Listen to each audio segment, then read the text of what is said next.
Trečiadienio vakarą ginklus surėmė savo aikštėje žaidusi ir pirmąjį reitingą turinti Dusman ekipa, bei per plauką į stipriausių divizioną patekę Dugen Kafer atstovai.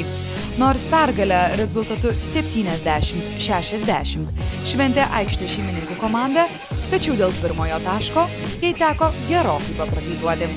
Sužaidus 7 minutės po spurto rezultatu 8-0 svečiai išsiveržė į priekį 17-13 ir tik sėkmingai sužaista kėlinuko pabaiga leido apsauginiams išlyginti rezultatą 20-20. Svarbiausi įvykiai klostėsi antrojo ketvirčio pradžioje, kuomet Dusman atstovai laimėjo sausą atkarpą 12-0 bei įgijo dviženklę persvarą 32-20. Tiesa, aikštės šeimininkai vėliau kiek steptelėjo, tačiau skurdus Dugen Kafer krepšininkų puolimo arsenalas neleido apkarpyti varžovų pranašumo. Po didžiosios pertraukos Dusman ekipa nemažino apsukų, o lemiamo kėlinuko viduryje netgi įgijo triuškinamą 18 taškų persvarą 68-50. Viskas, ką svečiams pavyko padaryti, tai laimėti likusio laiko atkarpą rezultatu 10-2 bei garbingai užbaigti rungtynes. Nugalėtojų komanda į pergalę vedė Jan Jurgo, pelnęs 31 tašką ir atkovojęs 16 kamuolių. Jam puikiai talkino Lukas Vaitkus, įmetęs 8 taškus ir Aurimas Špiliauskas pridėjęs 7 taškus. Dugen Kafer gretose išsiskyrė Dangiras Čėsinas ir Karolis Gailiūnas, surinkę po 13 taškų.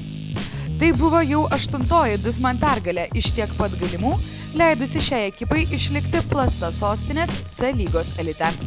Tuo tarpu Dugen Kafer atstovai patyrė trečią nesėkmę per 7 rungtynes ir pirmąją antrajame varžybų etape. Visų pirma, grupė visiškai nežinomos komandos. C lygoje tik tai vienus metus teko pažaisti, tai nelabai gerai visas komandas pažįsti. Kas ir matosi pirmam kėliny. Tikrai pralošta smarkiai, bloga gynyba. Po to mes padarėm išvadas, iš karto antram kėliny, man atrodo, jeigu neklystu, 4 ar 6 taškus leidom pelnyti, tai viskas buvo gerai iki ketvirto kėlinio, o ketvirtam kėliny labai daug klaidų padarėm. Tikrai labai daug, bet manau, gynyboje vis tiek šiam pakankamai neblogai padirbėjom.